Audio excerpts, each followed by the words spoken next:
for first place winner. Okay, so for this one, okay, so the judges were impressed by this particular winner, not only for the flavor but also for the way she prepared her drink, no? With the dance bar. So coming from Region 5, Miss Maria Mar Allen.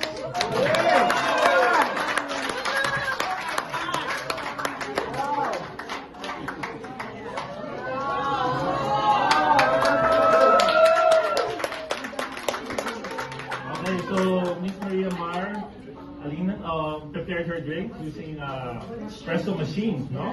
At the same time, also flavored with lemon. Okay, let's hear everybody. Okay. Okay, kakao. Kakao.